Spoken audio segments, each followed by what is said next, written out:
Estamos de volta para começar a terceira e última hora do Revista Justiça. Hoje é terça-feira, 30 de maio de 2023 e você, ouvinte, também pode nos assistir agora em vídeo pelo YouTube. Acesse Rádio Justiça ao vivo lá no YouTube e você vai poder acompanhar essa entrevista com imagens ao vivo direto aqui do estúdio.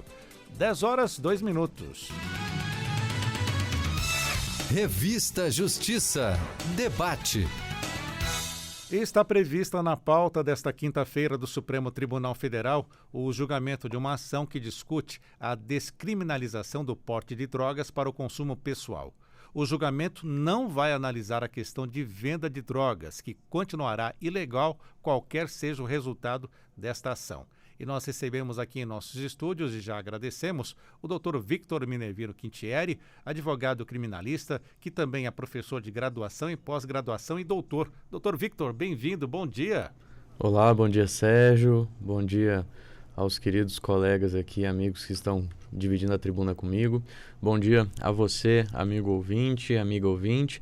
Temos aqui um tema com muito pano para manga, muita coisa para conversar nessa uma hora. Espero poder ajudar. Vamos sim, o senhor vai ajudar bastante, assim como o Dr. André Figueira Cardoso, advogado criminalista e constitucionalista e professor. Dr. André, bem-vindo, bom dia. Muito obrigado, bom dia, Sérgio. Obrigado pelas palavras gentis, pelo convite. Um bom dia especial ao Dr. Diogo, ao Dr. Vitor, a todos aqueles que nos ouvem e aqueles que nos assistem também pelo YouTube. Espero que eu possa colaborar. E também está conosco o Dr. Diogo Ponzi, especialista em direito penal, foi orientador no núcleo de prática jurídica de uma universidade privada por 3 anos, um deles vinculado a uma das varas de entorpecentes do Distrito Federal. Dr. Diogo, seja bem-vindo, bom dia. Muito obrigado, Sérgio, bom dia aos meus colegas de tribuna. Espero também poder auxiliar aos nossos ouvintes a compreensão desse tema que é tão complexo e difícil. Como o Dr. Vitor falou, que vai dar tanto pano para a manga.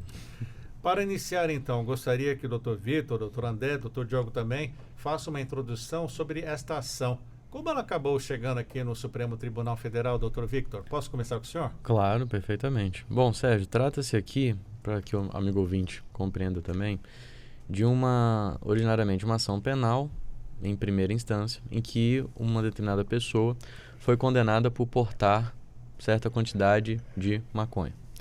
Essa pessoa condenada interpôs um recurso de apelação, destacando que esse artigo 28 seria inconstitucional. Para que artigo 28 da Lei 11.343 de 2006, Lei de Tóxicos.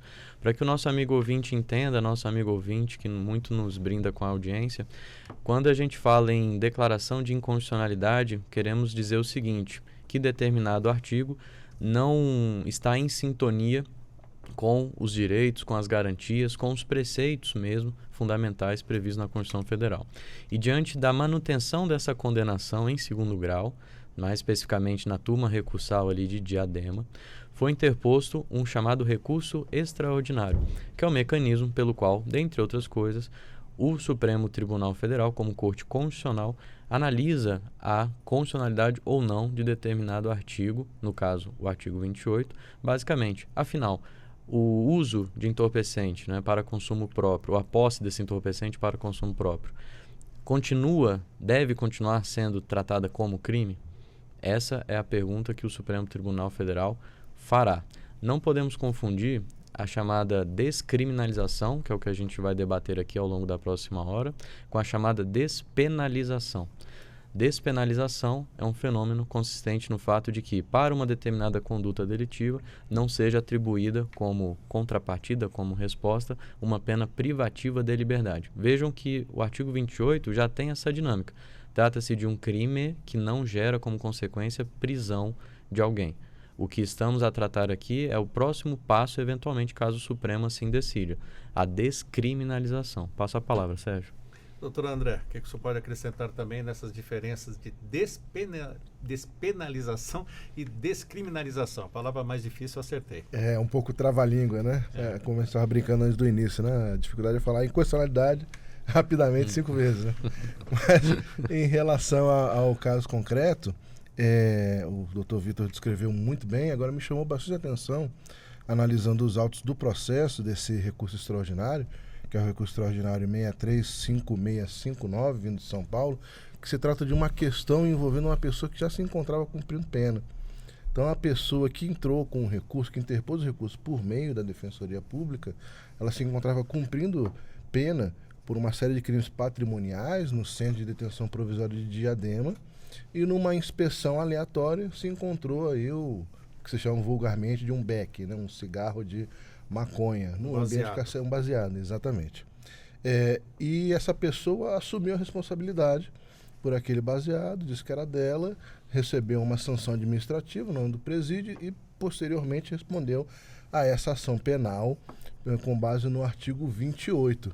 Então veja que, de certa forma, esse caso já é muito exemplar daquilo que a doutrina, de maneira praticamente unânime, taxa de fracasso da guerra contra as drogas.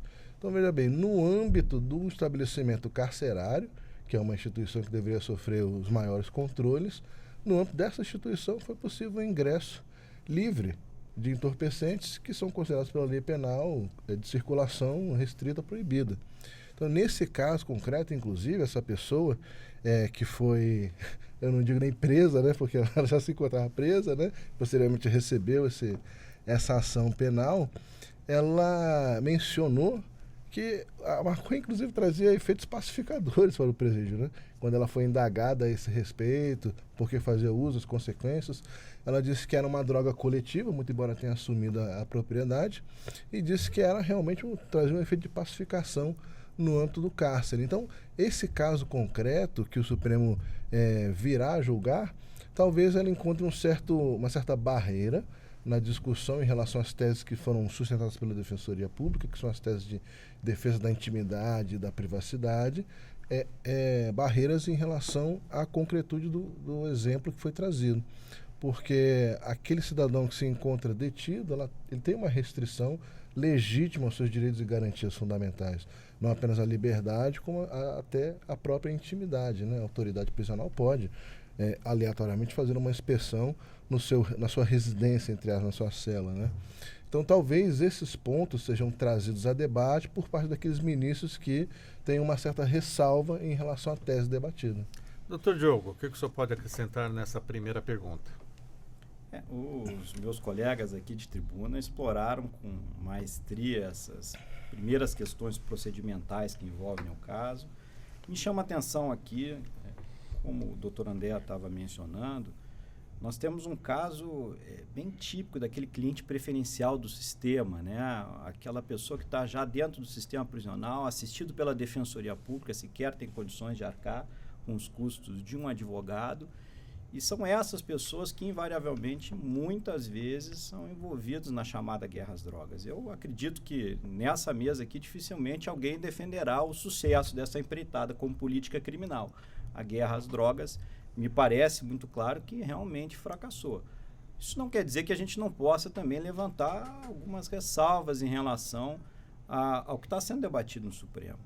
E eu me questiono, eu já vou talvez colocar um pouquinho de fogo no parquinho aqui, né? Vamos usar uma nomenclatura mais usual. O primeiro questionamento que eu levantaria é se realmente é o Supremo que deveria decidir isso. Se não deveria ser o legislador que deveria trabalhar e não teria melhores condições para abordar esse tema. A gente vai adentrar, evidentemente, nos votos. O voto do ministro Gilmar é um primor, como sempre, de direito constitucional. O ministro Gilmar é um dos nossos referenciais na área de direito constitucional, mas mesmo com esse primoroso voto, eu fiquei com algumas dúvidas. Partindo da premissa que a guerra às drogas é um fracasso, que nós temos que rever muitos pontos, eu tenho meus questionamentos, inclusive, o meu primeiro questionamento aqui em relação a questões procedimentais, isso é uma situação que está sendo debatida numa ação individual. É um cidadão que está por meio do controle incidental de constitucionalidade requerendo a sua absolvição. E eu tenho por mim que esse tipo de questão tão complexo, que já transpassa questões individuais, seria talvez melhor debatida, se debatida no judiciário, em ações de controle concentrado de constitucionalidade, e não em ações de controle difuso. Aqui é uma pessoa que não tem notoriedade, e que talvez isso facilite o debate, mas, por exemplo, quando a gente vai para casos em que você tem uma pessoa pública, às vezes isso interfere no debate. Então, eu tenho ressalvas em debates dessa magnitude, apesar de existir a possibilidade do controle incidental de constitucionalidade, eu tenho minhas dúvidas se esse é o mecanismo mais adequado, se partimos do pressuposto que é por meio de decisão judicial que nós devemos discutir isso e não por meio do nosso Congresso. Dr. Victor Minervino, temos aqui esse ponto sempre tocado pelos nossos convidados aqui sobre a perda para a guerra das drogas. Isso seria então um argumento válido para fazer essa descriminalização? E deixando bem claro, até como eu já citei do início, nós estamos falando aqui que a venda de drogas vai ser liberada, né, Dr. Victor? Bom, Sérgio, respondendo aos seus questionamentos, até para tranquilizar o nosso amigo ouvinte, em nenhum momento o Supremo Tribunal Federal autorizará o tráfico de entorpecentes. Isso tem que ser muito bem, né, trabalhado para que não se caia em nenhuma fake news, né, de que agora a pessoa que trafica entorpecentes virará um empresário, um mercador ou algo regular. Não é isso de que se trata aqui. Bom, em relação à guerra contra as drogas, pegando aqui os pontos que os colegas debateram, penso que a questão ela desafia a própria independência e harmonia, né, entre os poderes, por dizer respeito a algo de cunho moral. E aí, pegando esse cunho moral e traduzindo um pouquinho para a linguagem jurídica, no direito penal, a gente tem, dentre outros princípios que norteiam, né, a interpretação nossa no dia a dia, o chamado princípio da lesividade. Vejam que se eu, por exemplo, para explicar, porque temos pessoas que já são letradas no direito e outras que escutam e visam, né, aprender aqui conosco. Se eu pego, por exemplo, o meu celular e quebro, jogo no chão e piso, olha, mais uma derrota do Vasco, né? Eu sou vascaíno. Fiquei bravo, vou lá e estrago o meu celular. Veja que eu não cometi crime algum. Como eu seria o algoz e, ao mesmo tempo, a própria vítima desse tipo de crime. Então, a chamada autolesão, ela não é punida. E aqui há uma discussão muito interessante, porque, de um lado, você tem a autolesão, que o que o Supremo está querendo, vai debater, já está debatendo, dentre outros pontos, a autolesão, ela é crime? E aí eu preciso falar um pouquinho sobre... Autolesão, isso quer dizer o próprio consumo da droga? Exatamente. Ao consumir entorpecente, eu estou me autolesionando em tese. Porque entorpecentes, até mesmo água em excesso, faz mal, né? As substâncias ingeridas no corpo têm essa potencialidade. Então, até que ponto a pessoa se autolesionar possibilitaria, principalmente, quando o Diogo fala sobre a questão do legislador, a legitimação dessa punição. Como é que o Estado vai intervir nessa esfera da iniciativa privada? E a gente tem que tomar muito cuidado, porque vejo aqui uma íntima correlação entre o fenômeno que estamos a tratar e o chamado expansionismo penal, né? O expansionismo do direito penal trazido por Jesus Maria Silva Sanches. Atualizo a obra, e não é para fazer jabá não, é porque realmente o tema, né, tem alguma correlação com o meu livro. Qual que é o livro? Mostra para a câmera. Como aí? Aqui o livro, certo? E eu atualizo essa questão do expansionismo penal, trago inclusive dentro dessa guerra, né, contra o tráfico, contra as drogas, as pessoas menos favorecidas são as que acabam, né, sofrendo o maior efeito. E dentro dessa questão da expansão do direito penal, nós temos a chamada administrativização do direito penal, que você começa a abordar e lastecer o delta positivo, vamos chamar assim. Então, até que ponto a gente deve, né, destacar, criminalizar a conduta? A questão que o Dr. Diogo coloca bem, mas não caberia ao legislador responder a essa pergunta? Talvez ele já tenha até respondido, só que de maneira técnica, ao colocar como uma conduta, né, proibida, mas sem a previsão de prisão para essa conduta proibida. Será que não foi uma tecnia do legislador? Será que a gente não deveria chamar o legislador para conversar e eles decidirem? Porque na jurisprudência, o artigo 28 é algo interessante. Ele sofre um fenômeno interessante. Porque ele, por exemplo, de acordo com o STJ, não gera reincidência. Uma pessoa que tenha atrás uma condenação no período depurador de 5 anos não é considerada reincidente. A reincidência existiria tão somente em relação à multa. Ou seja, uma pessoa que foi condenada novamente pelo 28 vai pagar uma multa mais cara. Até contravenção gera reincidência no país. O artigo 28 não gera. Então, a gente tem vários efeitos práticos, né, assim, concretos na jurisprudência que realmente não me parece mais fazer sentido em relação à manutenção ou não, né? penso que o Supremo vai se debruçar sobre essa questão, se é um mecanismo adequado, se é controle, né, concentrado, se é controle não concentrado. O que são esses controles, professor? Bom, o controle concentrado nada mais é do que trazer a discussão objetiva da tese, ou seja, para que seja aplicável a todos, certo? Mas de maneira abstrata. Já no controle incidental de inconstitucionalidade, o que acontece? Em um dado caso concreto, chama-se atenção para uma eventual ilegalidade da norma frente à Constituição Federal e o Supremo acaba se debruçando. Houve aqui, ao longo da história recente da jurisprudência do Supremo, a chamada abstrativização do controle concreto, que é o quê? Você pegar um RE, como é o que a gente tem para analisar no Supremo Tribunal Federal, e levar a plenário com efeitos erga omnes, com efeitos como se um controle concentrado fosse. Isso é uma saída, talvez, para a problemática que temos, porque justamente a falta de acesso à jurisdição, eu vejo que o controle incidental acaba equilibrando esse acesso. Porque uma pessoa assistida por defensoria pública, ela não tem acesso às instituições, ao mínimo que o Estado deveria prover. Então, a forma do controle incidental de existir, ela serve, na minha ótica, para possibilitar que atores, né, e atrizes do processo penal, as defensorias públicas, aqui fica o meu registro, meu agradecimento a todos os defensores e defensoras públicas, a quem, né, agradeço por ladearem comigo na semana passada na audiência pública em relação à súmula 231 do STJ, né, fizeram desempenhado um papel extraordinário, mas essas pessoas jamais teriam voz se não fosse o controle incidental. Então eu acredito que seja um mecanismo, uma resposta que o Brasil acabou tendo que dar pro problema, né? Chegar, ainda que seja em RE, mas que chegue e que se resolva essa questão. Doutor André, estamos falando de uma ação individual, mas os efeitos, então, pode ser geral. Isso, exatamente. Como muito bem descreveu, resumiu, doutor Vitor, realmente existe uma tese jurídica que está sendo debatida que ultrapassa os próprios interesses concretos debatidos no RE. Então, a partir do momento em que o Supremo reconhece a existência de uma repercussão geral, é como se as partes perdessem um pouco o controle da demanda. E, de fato, perdem, né? Inclusive, tentativas de desistência supervenientes, depois que o Supremo declara a repercussão geral, elas são afastadas. É como se o Supremo se apropriasse um pouco da demanda e levasse isso a termo para discutir uma tese jurídica e não mais única e exclusivamente o caso concreto.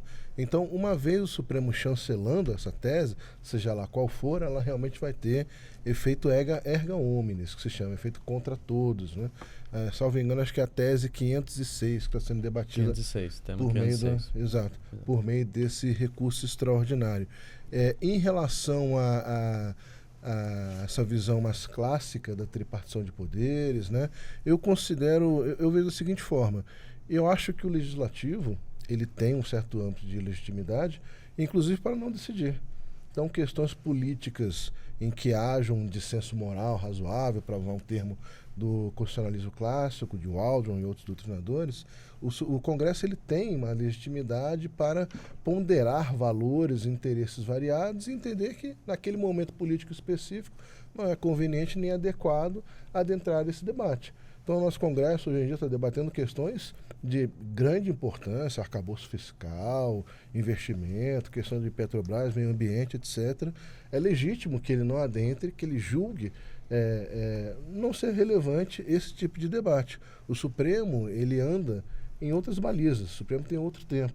Se diz geralmente que o tempo do Supremo, o tempo jurídico, o tempo do judiciário, é diferente do tempo político. E disso tem uma certa razão. O Supremo ele pondera de acordo com os seus próprios entendimentos, de acordo com a maturidade exigida para a discussão, e essa questão concreta já se arrasta há quase 10 anos no Supremo. Esse RE especificamente, a discussão dele foi interrompida por um pedido de vista do ministro Theory, que morreu já há quanto tempo, né? Morreu acho que em 2017, por aí. Então veja há quanto tempo esse debate já está sendo pautado por parte do Supremo Tribunal Federal. Então, eu não acho que há um certo choque ou conflito entre os poderes. Acho que cada um dos poderes tem sua própria visão da coisa, e o Supremo muitas vezes tem uma possibilidade maior, tem um tempo diferente, tem uma legitimidade política concedida pela Constituição também para tomar esse tipo de decisão, de modo a atravessar e às vezes até forçar uma resolução do impasse. tomando uma decisão ou pautando. Só o mero fato de pautar, às vezes, já suscita um debate público, como nós estamos travando aqui no momento, de modo a fazer uma pressão para que o Congresso legisle, ou debata, ou tome alguma providência concreta. Então, em relação a esses 2 pontos, eu gostaria de colocar essas 2 posições. Em relação às eventuais consequências, eu acho bastante interessante ponderar que, como política pública, a guerra contra as drogas é realmente um rematado desastre. Desde que ela foi adotada, mais ou menos uns 40 anos atrás, até hoje, o número de apreensões, o número de pessoas envolvidas com o consumo só tem aumentado. E, além disso, a população carcerária também tem aumentado de uma maneira absurda, né? Especialmente à luz da lei atual antidrogas, e não se percebe nenhum tipo de melhora substantiva positiva, seja no enfrentamento ao tráfico, seja na própria gestão do uso e na questão também daqueles usuários que são dependentes, né? Então, em relação a isso, eu não sei se até que ponto esse é um argumento que vai ser levado, porque os argumentos consequencialistas, em geral, não são considerados de juridicidade elevada, digamos assim. O Supremo, ele pondera as consequências, mas não leva necessariamente em consideração isso para ponderar a constitucionalidade e inconstitucionalidade de algo, mas é algo que realmente deve ser pontuado nesse debate, né? As consequências eventuais da chamada guerra contra as drogas, a meu ver, o ônus e os prejuízos causados são muito superiores a qualquer um eventual benefício, e eu pessoalmente não vejo benefício algum. Doutor Diogo, vamos fazer aquela pergunta que deve chegar da população para os senhores, né, que são criminalistas. Liberando o usuário para o consumo pessoal dessa droga, ele não acaba alimentando o próprio tráfico? Essa é a pergunta de milhões, né? Não necessariamente. Como assim, não necessariamente? Eu acho que é uma ponderação válida, mas existe todo, digamos, um entendimento, e se cita muito a questão da própria lei seca lá nos Estados Unidos, que teria sido um grande fracasso, de que efetivamente o usuário ele é uma pessoa que tem um problema de saúde, ele é um doente muitas vezes, ele não poderia ser correlacionado automaticamente com o fracasso do Estado em lidar com outros aspectos criminais que sairiam da sua órbita de responsabilidade. Mas, ao mesmo tempo, de fato, há quem pondere que o usuário, ele sabe que quando está comprando um entorpecente, ele estaria, de alguma forma, financiando essa atividade que é ilícita. Participando desse circuito. Ele né? estaria participando. Eu acho que talvez isso seja um pouco injusto nós correlacionarmos o usuário diretamente ao tráfico, mas também me gera uma certa angústia essa ponderação. Ele pode até não estar participando diretamente desse círculo delituoso, mas ele sabe que a sua compra acaba financiando essa atividade. E o grande problema do tráfico de drogas, e agora falando de política criminal, o doutor André falou bastante sobre isso agora, o tráfico de drogas, o problema dele é que ele não se limita só ao fornecimento de entorpecente. Ele acaba gerando, de arrasto, uma série de outros delitos. E isso entra muito no âmbito da política criminal. Como enfrentar a situação do tráfico? Porque o objeto da ação, como foi muito bem ressaltado aqui pelos colegas principalmente, não é o tráfico de drogas. É a descriminalização, eventual descriminalização por via de inconstitucionalidade do artigo 28 do uso. Mas e aí vem uma ponderação que, inclusive, está em alguns dos votos já disponibilizados. O quão paradoxal é nós trabalharmos na descriminalização do uso e mantermos uma elevada criminalização do tráfico. Porque o tráfico ele continua criminalizado, inclusive a Lei 11.343, em perspectiva à lei anterior, que é da década de 70, aumentou a pena para o tráfico.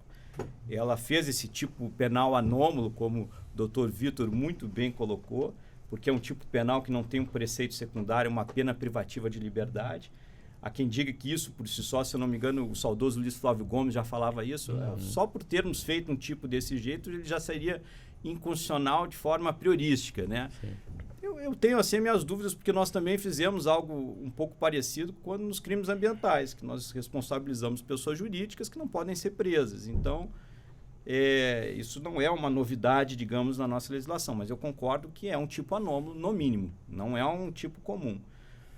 E o tráfico? O que nós faremos em relação ao tráfico? E o que essa decisão pode influenciar em termos de tráfico de drogas? Será que isso vai aumentar efetualmente o poder do tráfico? Não necessariamente. Quando eu falei não necessariamente, eu estou tomando cuidado aqui de que quando nós trabalhamos com ciências sociais, nós não conseguimos colocar a sociedade dentro de um tubo de ensaio. Então é muito difícil aferir, por exemplo, falseamento de teses de política criminal. Nós criamos uma tese de política criminal, aplicamos na sociedade, porque o país tal, por exemplo, fez isso. Trazemos para o nosso seio social na esperança de que vai funcionar. E aí chega aqui a um completo desastre. E isso porque ali tinham variáveis que nós não conseguimos enxergar naquela comunidade, naquela sociedade, que não eram as mesmas variáveis para a nossa sociedade. Então, essa relação de causa e efeito é muito difícil de ser aferida. Extremamente difícil de ser aferida. Mas é um problema que o Supremo vai ter que se debruçar. O quão paradoxal é enfrentarmos a questão do uso e mantermos uma criminalização elevada em relação ao tráfico. E digo mais, eu estava pesquisando aqui antes no nosso debate e vi alguns dados interessantes. Um instituto lá de São Paulo que trabalha com mulheres que são egressas do sistema criminal, ele fez um levantamento de países que, de alguma forma, é o Instituto Terra, Trabalho e Cidadania, é uma ONG lá criada em 1997 que tem por esse escopo. E ela fez algum levantamento em relação a países que, de alguma forma, adotaram medidas descriminalizadoras. E em alguns desses países, pesquisaram, se não me engano, 30 e poucos países, alguns desses países, depois da descriminalização, em relação ao uso, houve um aumento de encarceramento, que é um dos pontos sempre levantados quando a gente trata de tráfico de drogas, que seria um dos grandes responsáveis pelo encarceramento em massa aqui no Brasil. Mas é o encarceramento não pelo uso. Não pelo uso. Não, aí que está a situação. Uma das possibilidades levantadas é que, a partir do momento da descriminalização, e olha que é difícil a gente fazer relações de causa e efeito automáticas, mas uma das possibilidades é que a descriminalização acabe elevando a criminalização mais, digamos, intensa dos fornecedores, que normalmente são pessoas em estado de vulnerabilidade social. Falamos dos clientes preferenciais do sistema. Quem são as pessoas normalmente envolvidas no tráfico? São pessoas de baixa renda, são populações mais vulneráveis. Esse pode ser um efeito perverso de uma descriminalização. O Estado persecutório tentar, de alguma forma, entre aspas, compensar essa situação com uma criminalização maior daqueles que fornecem um entorpecente. Isso é um paradoxo, é reconhecido, o ministro Fachin fala isso, é uma situação paradoxal, e eu não sei se o Supremo terá resposta, eu não sei sequer se há uma resposta simples para esse problema. Talvez, e aí eu volto a bater na tecla, eu ainda insisto que eu confiaria mais, não que o Supremo não seja brilhante em muitas das suas decisões, mas eu me questiono se, do ponto de vista de causa e efeitos, e aí a gente está falando de política criminal, como o doutor André muito bem falou, isso é consequencialismo, e o consequencialismo a priori não entra nas questões de decisões judiciais. O ministro Barroso fala bastante sobre isso no voto dele, mas a priori não era para entrar. Política criminal, quem tem maiores condições de debater, eu ainda acho que é o Congresso, no seu tempo, inclusive com silêncios eloquentes, que foi o que o doutor André falou. O que é o silêncio eloquente? Diante de um tema de extrema complexidade, muitas vezes o Congresso não decidir naquele momento, porque talvez a sociedade ainda não esteja pronta. O doutor Vitor falou do aspecto moral, mas também aqui no aspecto de sistema criminal, de políticas criminais, de dificuldade ainda de conformar essa situação. Você está acompanhando aqui pela Rádio Justiça um debate sobre a descriminalização do porte de drogas para consumo pessoal e pode também nos assistir pelo YouTube da Rádio Justiça. Estou aqui com o Dr. Diogo Ponce, Dr. André Figueira Cardoso e também o Dr. Victor Minervino Quintieri. Dr. Victor, ainda nessa questão que eu coloquei logo no início sobre o usuário, já que ele é o final que envolve toda essa cadeia da distribuição de drogas, o senhor acredita que essa descriminalização vai acabar incentivando o tráfico? Até como foi lembrado aqui pelo Dr. Diogo, a lei seca nos Estados Unidos, a máfia continuou também fornecendo as bebidas alcoólicas. E aqui no Brasil, o senhor acredita que essa forma de descriminalizar vai deixar com que o tráfico acabe crescendo? Bom, essa é a pergunta, e vamos colocar um valor alto, né? $1 bilhão, né? Porque é uma pergunta, pegando uns trechos aqui da fala do Dr. Diogo, que eu achei interessante. Ao mesmo tempo que a gente não consegue colocar a sociedade no tubo de ensaio, pelas nossas limitações como seres humanos, não conseguimos antever com precisão o futuro. Isso acontece na área econômica, nas crises financeiras, muitas das quais a gente não conseguiu, né, ver. A gente consegue, no máximo, olhar para o retrovisor e falar, olha, isso aconteceu em relação a um tema. Então, veja que, de um lado, acredito que é possível aumentar o tráfego. Sim, é algo, assim, viável como hipótese, né, metodologicamente falando, é viável. Agora, o que eu chamo a atenção é o seguinte, em relação a entorpecentes ou substâncias autorizadas. Nós temos, por exemplo, o álcool, certo? Nós temos, por exemplo, o tabaco. São substâncias autorizadas. Você pode chegar, tomar uma cerveja, tem gente que gosta, tem gente que não gosta, mas é de cada um. E mesmo nessas condutas permitidas, regulamentadas, nós temos aquelas pessoas que tentam subverter a ordem. Por exemplo, praticando descaminho ou até mesmo contrabando. Em outros crimes. O que eu quero dizer, falsificação de bebidas. falsificação de bebidas. Então, assim, o que eu estou querendo dizer? A legalização, na verdade, não é a legalização do tráfico, mas a descriminalização do uso, ao meu ver, você vai resguardar aquela pessoa que precisa de tratamento, a melhor medida é o tratamento para essa pessoa. E talvez o Supremo Tribunal Federal, e aqui acolho e concordo com a questão da importância do legislador, do silêncio eloquente, outras questões, mas a questão está posta para o Supremo Tribunal Federal decidir. Talvez seja o caso, e aí fazendo menção à medida cautelar na DPF 347, que declarou o estado de coisa inconstitucional, não tão somente pelo que foi decidido ali, mas principalmente pela estrutura da decisão ali proferida, que é chamada do direito italiano decisão manipulativa. Não manipulativa no sentido pitoresco, no sentido pejorativo, mas o Supremo Tribunal Federal ali ele concedeu uma decisão de estruturar um sistema que não estava funcionando, de dar diretrizes, inclusive, para órgãos da administração pública, né, para o próprio sistema carcerário a âmbito federal, estadual. Então, penso que, neste caso, ainda que estejamos diante de um recurso extraordinário, diante, inclusive, do fenômeno da abstrativização do controle concentrado, penso, sim, que seja possível ao Supremo Tribunal Federal, que seja viável juridicamente, tecnicamente, reconhecer, se for o caso, né, se assim o plenário decidir. Aqui só um detalhe, estamos fazendo uma análise em abstrato, eles, né, decidirão conforme melhor aprouver, mas uma decisão manipulativa no sentido de que, olha, a descriminalização, ponto 1, ok, não vamos mais punir esses usuários criminalmente e sim cuidar da sua saúde. Em relação a substâncias eventualmente autorizadas, né, porque um outro debate que está se tornando, né, afinal, vamos autorizar tudo ou não? Só né? maconha? Tem países que autorizam tudo, tem outros que não. Tudo bem. Mas e aí o Supremo, como Corte Constitucional e também no limite do Poder Judiciário, que lhe cabe, determinar que o legislador, o executivo, estabeleçam formas de regulamentar a distribuição lícita desse bem, desse item, seja um entorpecente, uma maconha. Vai legalizar o tráfico, é isso? Legalizar o tráfico não, mas legalizar pelo menos a distribuição. O tráfico tem que ser combatido, tem que continuar sendo combatido. Até para que a pessoa na outra ponta, o traficante, né? Porque as pessoas têm uma imagem errada do traficante.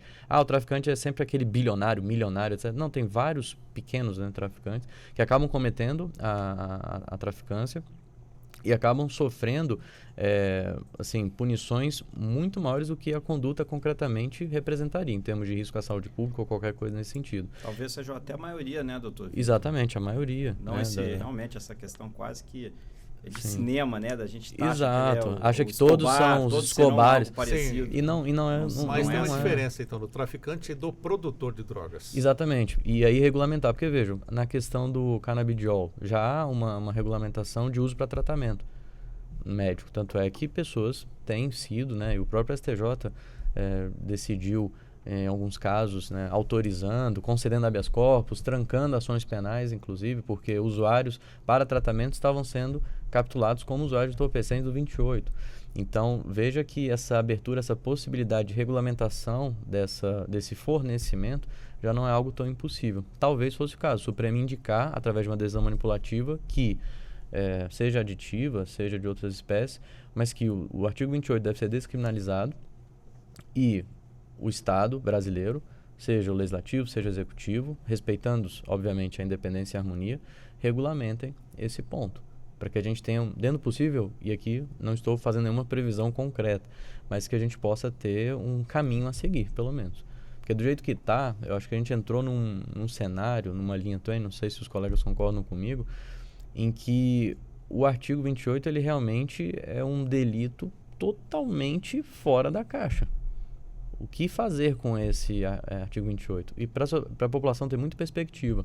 A partir do momento que a gente descriminaliza a questão do usuário, vejam que uma enchente de processos criminais por todo o país deixam de tramitar. É importante que se diga isso, né? Condutas tipificadas no artigo 28 enchem os caninhos de todo o país. E quanto mais eficiente, quanto menor for o filtro de aplicação do direito penal, mais eficiente vai ser esse sistema penal. Porque como cidadão, todos aqui nós concordamos.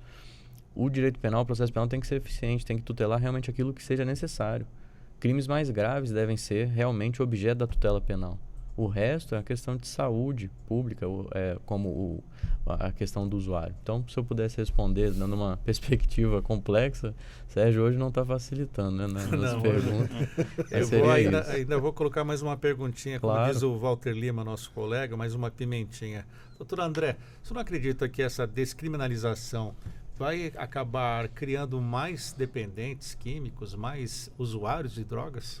É realmente um excelente questionamento, Sérgio. Vamos lá, eu queria partir da fala do Dr. Diogo. O Dr. Diogo ele mencionou a possibilidade de haver, de certa forma, um rescaldo, uma certa ressaca da decisão, no sentido de que mais pessoas sejam potencialmente enquadradas como pequenos traficantes. É uma possibilidade, especialmente tendo em vista a história recente do país, em que houve até um certo choque de decisões do Supremo com determinados setores de determinadas forças policiais. Eu posso dar um exemplo aqui de Jacarezinho, por exemplo, no Rio de Janeiro, em que a Polícia Civil, mesmo diante de uma decisão do Supremo, realizou uma série de operações e houve falas públicas dos delegados responsáveis contra a decisão do Supremo, criticando a decisão do Supremo. Então, acho que existem, de fato, setores das forças de segurança, que, de certa forma, nunca foram devidamente constitucionalizadas, digamos assim. A Constituição de 88 veio e esses setores eles permaneceram infensos aos valores democráticos. Eu acho uma possibilidade bastante real, bastante concreta, no sentido de dar uma espécie de troco, entre aspas, né? Então foi descriminalizado, então agora aqueles que eram até então usuários vão ser considerados pequenos traficantes. Isso se refere a um problema muito crônico, no nosso caso, da chamada criminalização secundária, né? Que é aquela criminalização que acontece depois da criminalização primária, que é a edição de lei, que é a decisão daquele agente que se encontra na rua de saber se determinada conduta concreta ela é crime ou não. Então, a partir do momento em que se concede aos agentes de segurança esse âmbito legítimo para a tomada de decisão, se dá a ele uma prerrogativa de decidir quem, de fato, diante de uma situação concreta, vai ser considerado criminoso ou não. Então, essa criminalização secundária fica na mão desses agentes de segurança. Então, diante de um contexto político como esse, é bem possível que haja um crescimento, não porque as pessoas, de repente, começaram a traficar mais, mas porque houve uma decisão política deliberada. Eu falo do usuário. Sim, tudo bem, mas eu vou chegar lá. Sim. Está tudo envolvido numa coisa só, porque não há, digamos assim, um crime em essência. O crime é uma construção social. Isso quer dizer que há decisões tomadas por agentes, no caso concreto, para decidir o que é crime e o que não é crime. Não é uma espécie de criminoso nato, digamos assim, especialmente diante de condutas altamente complexas como essa daqui, em que há toda uma construção social e política de se saber se há um entorpecente, determinada substância ela é um entorpecente ilícito ou ela é ilícita. São decisões políticas, no fim das contas, né? No século XIX, no início do século XX, a cocaína era considerada um produto de elite, inclusive, né? Tem um texto famoso. O ópio também no passado? O ópio, você mencionou muito bem isso. A Inglaterra foi à guerra contra a China para obrigar a China a consumir o ópio, porque realmente dava lucro, etc. Sigmund Freud escreveu um texto muito famoso, chamado Uber Coca, que falava dos méritos da cocaína no início do século XX, antes de se saber todas as consequências da dependência, etc. Então as coisas mudam, né? O álcool era proibido no âmbito dos Estados Unidos, até os anos 30, 40, por aí. Depois houve a descriminalização. Então, as coisas, elas não têm, digamos assim, uma maldade inerente, né? Não há uma criminalidade inerente. Eu acho que, nesse caso concreto, especificamente, para voltar mais uma vez na questão do Freud, eu acho que as nossas sociedades elas são estruturadas de um modo tal que nós temos que abrir mão de algumas coisas para obter outras. E algumas pessoas se sentem, de certa forma, vazias, né? E procuram preencher esse vazio de inúmeras formas. Algumas procuram trabalho, algumas procuram família, outras procuram os entorpecentes. Então existe, de certa forma, um certo vazio estrutural no ser humano que leva algumas dessas pessoas a buscar auxílio na comida, auxílio no Netflix, há pessoas viciadas em Netflix, em videogame, em N coisas. Se existe algo, existe alguém viciado nesse algo, com certeza. Então, se é da nossa estrutura, isso quer dizer, o que eu estou querendo dizer? Que sempre vai haver um consumo de entorpecentes. Independente de haver proibição, se é a pena de morte, se é a prisão perpétua, o que quer que seja. Então, eu acho que nós, como sociedade, nós temos que parar um pouco para pensar o rumo que nós queremos adotar e não nos perder nessas bandeiras moralistas que, às vezes, acabam prejudicando o debate das políticas criminais. Então, eu acho que, pessoalmente, sempre vai haver o consumo de entorpecentes. Eu acho que a nossa sociedade tem de ponderar como é que vai gerir isso. Se vai se considerar casos extremos como questões de segurança ou questões de saúde pública, os prejuízos e os benefícios, os custos envolvidos, porque tudo isso implica em custo econômico, financeiro, né? E a maneira como a nossa sociedade enxerga a si mesma e principalmente aos seus marginalizados. Doutor Diogo, rapidamente gostaria que você explicasse para o nosso ouvinte. Quem é considerado traficante hoje? É a quantidade que ele está aportando? Como funciona?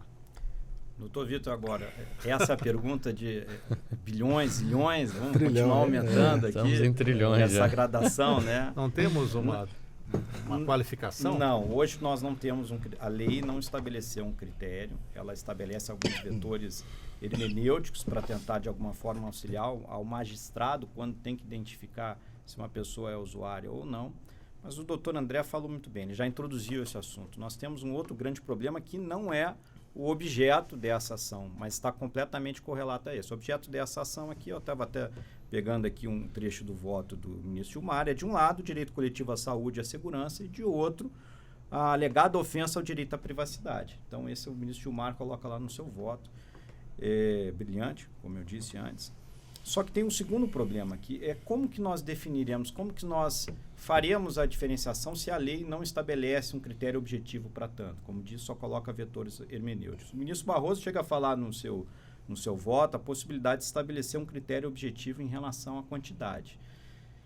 O ministro Gilmar, se não me engano, fala em questão de um ônus argumentativo mais elevado do acusador e do juiz que condene para fazer essa diferenciação. São alguns elementos que podem efetivamente auxiliar a responder essa pergunta, mas eu ainda acho que nós enfrentamos problemas que transpassam essa questão, que dizem muito mais a ver com a relação dos órgãos de segurança pública e a própria sociedade. E que eu não sei se uma decisão do Supremo vai conseguir dar conta de resolver isso. Eu, quando trabalhei numa vara de entorpecentes como advogado dativo lá para o núcleo de uma entidade superior de ensino aqui do Distrito Federal, fiquei 1 ano lá numa vara de entorpecentes fazendo as mais diversas audiências, principalmente para pessoas que não tinham condições de arcar com os custos de um advogado, como se fosse uma defensoria pública.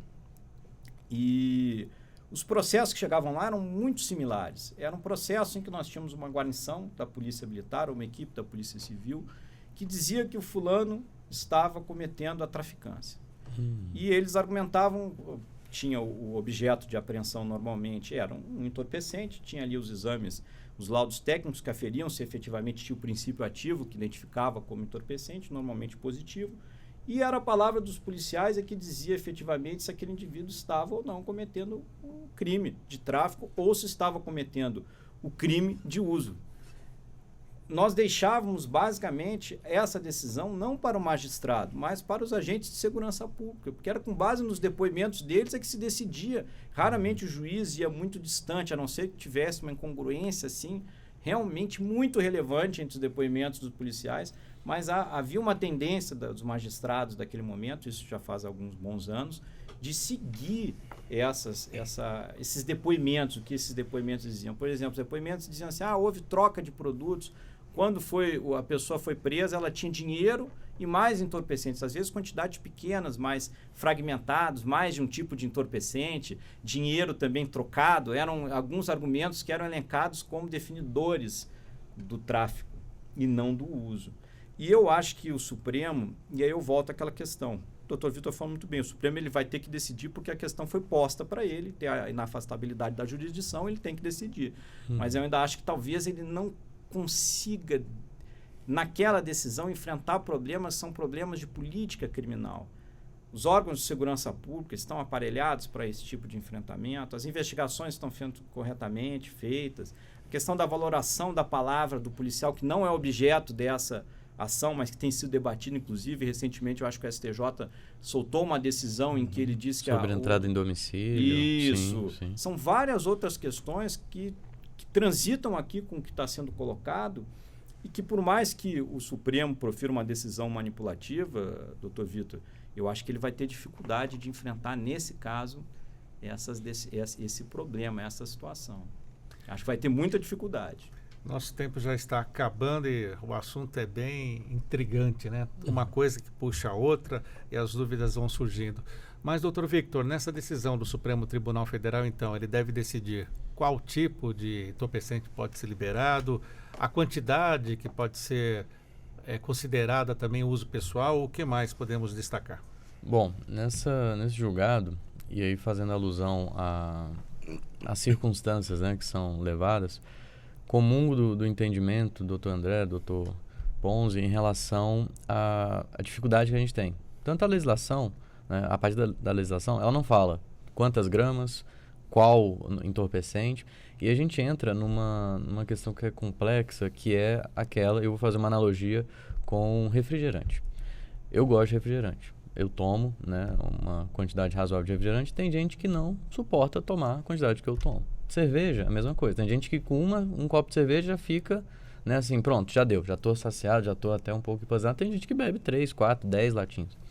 Então, veja que essa questão de especificar um critério, cravar um critério objetivamente falando, passa por uma problemática de aplicação, que é justamente a ciência social. Estamos analisando humanos, e os seres humanos têm características e tolerâncias diferentes em relação ao uso. Em relação ao Supremo, o que existe na lei e o que ele pode, eventualmente, o que eu sugeria que fizesse? A lei fala que, olha, as circunstâncias em que ocorre a apreensão do entorpecente são valoradas para fins de diferenciar o usuário e o traficante. Em relação ao peso, aspas, né, que a palavra dos policiais tem, talvez o judiciário possa ser mais rigoroso em relação à aferição dessa palavra, porque é impressionante, o Dr. Ponzi tem experiência nisso, vai poder confirmar o que eu estou falando. É impressionante o tanto de pessoas que convidam policiais para entrar nas suas casas em determinados processos. É impressionante o convite, né? O que está escrito muitas vezes não transmite o que realmente aconteceu.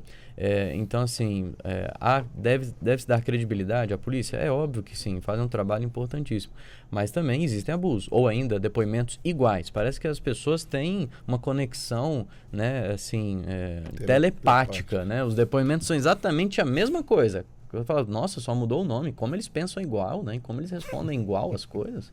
Então, assim, são pequenos cuidados dentro do ônus, né, acusatório que dizem respeito a uma efetivação do que o Supremo vai decidir. Mas o Supremo precisa tomar uma primeira postura. Falar, olha, o uso de entorpecente não é mais crime. Agora, mas e o dia a dia? Tudo bem, a gente tem que ser mais rigoroso em termos de ônus acusatório com quem de direito. Em relação ao Ministério Público, prove que realmente existiu aqui uma circunstância de tráfico.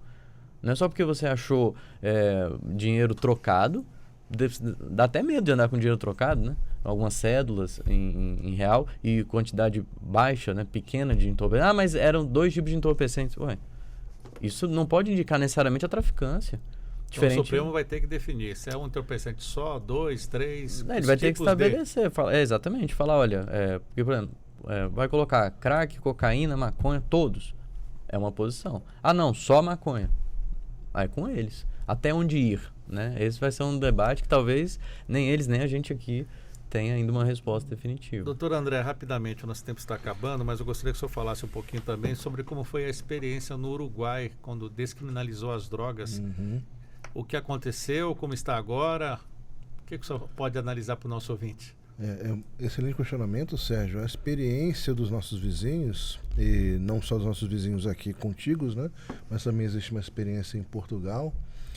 Portugal, por exemplo, descriminalizou lá nos idos de 2000 e tem apresentado resultados até bastante positivos, né? Não só no sentido da gestão dos dependentes, como também no enfrentamento à criminalidade. Como o doutor Diogo Ponzi bem mencionou, é muito difícil você transplantar de uma maneira retilínea. Se deu certo lá, então vai dar certo aqui. Não é assim que funciona. A Holanda também era muito citada, né? E Portugal chegou a estabelecer quantidades de êxtase. Funcionou lá? Tem funcionado, né? Mas assim, tem se colocado o desafio, olha, vamos tentar quantificar. E chegaram a êxtase, quantas quantidades, né? Quantos gramas, 1 grama, salvo engano, de heroína até, que é um entorpecente ainda mais forte, né? Se a gente for para pensar. Então, cada país tem dado uma resposta. O Estado entregava as seringas. Não, perfeito. Isso, só para quantificar aqui, porque essa questão é interessante. Lá, inclusive, o Estado entregava as seringas, né? Para evitar o até a disseminação múltiplo, de doenças, né? Exatamente. Sim. Então, houve uma abordagem menos moralizante do que nós temos visto aqui no nosso... Mas no Uruguai, o senhor comentou comigo até fora do ar, no Uruguai... No começo foi difícil, né? Exatamente. O Uruguai, eu vi um paper em relação a isso, falando de efeitos até bastante surpreendentes da eventual descriminalização que foi promovida lá recentemente, né? Pelo ex-presidente Mujica, né? Então, houve, de acordo com um paper que eu li, depois posso até mencionar a fonte aqui, quando eu me recordar. Houve aí uma diminuição, por meio da descriminalização, né? Houve uma diminuição do âmbito da criminalidade, portanto houve uma disputa mais acentuada entre os traficantes e as bocas de fumo. Isso acabou gerando, num primeiro momento, um certo pico na violência. Então foi uma consequência imprevista, né? A experiência ainda se encontra em curso, né? Acho um pouco cedo para chegar aí a fazer um juízo, mas é um vizinho que tem tentado, né? Uma abordagem diferente do que nós temos adotado, que é praticamente 40 anos, né? De lá para cá, a nossa lei específica antidrogas só foi reforçada, endurecida, e isso tem gerado consequências que, pessoalmente, eu não considero positivas, né?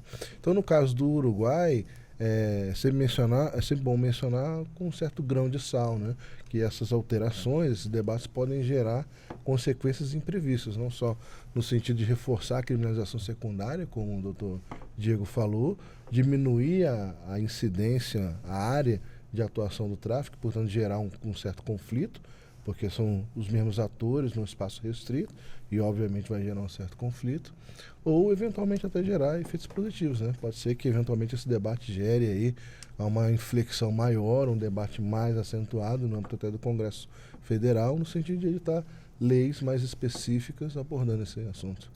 Muito bem, estamos agora na reta final, já para as considerações finais dos nossos convidados, tratando da descriminalização do porte de drogas, um recurso extraordinário que está pautado para esta quinta-feira no Supremo Tribunal Federal, que poderá ser julgado, então, nesta quinta-feira.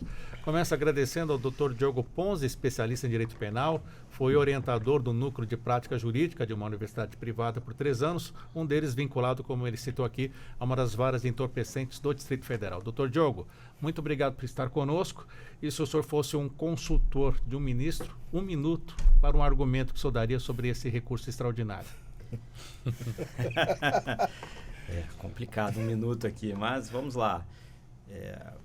Autocontenção. Eu diria que o Supremo, quando vai decidir sobre assuntos complexos, ele tem que tentar se conter no sentido de que ele talvez não tenha todas as soluções para os problemas que a sociedade enfrenta. Então, eu teria esse cuidado de autocontenção. Reforço a posição que eu coloquei no início. Eu não sei se o Supremo, eu sei que o doutor Vitor pensa de forma contrária, mas eu não sei se o Supremo ele teria as melhores condições de decidir isso. Eu ainda acho que o Parlamento é o melhor palco para esse tipo de decisão. Obrigado por estar conosco aqui, doutor Eu que agradeço. Agradeço também ao doutor Victor Minevino Quintieri, professor de graduação, pós-graduação, doutor, advogado criminalista. Doutor Victor, obrigado. E também a mesma colocação. 1 minuto. Agradeço aos amigos ouvintes, ao doutor Diogo, ao doutor André, você, Sérgio. 40 segundos. Ministro, ministra, temos aqui uma chance de dar um primeiro passo para o aprimoramento da sociedade em um tema tão sensível.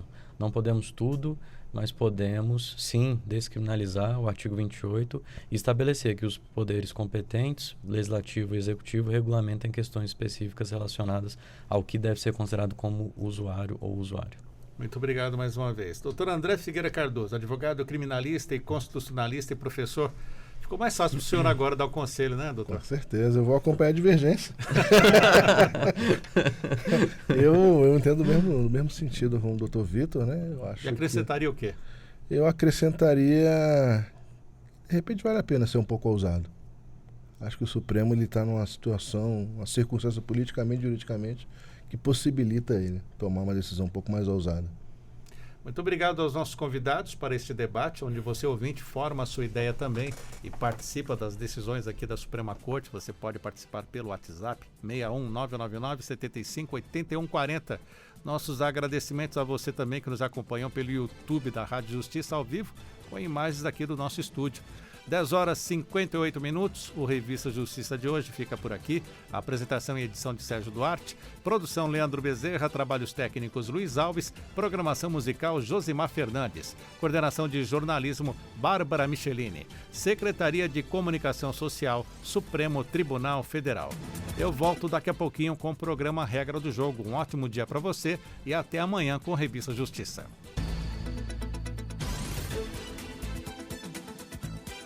A Rádio Justiça apresentou Revista Justiça.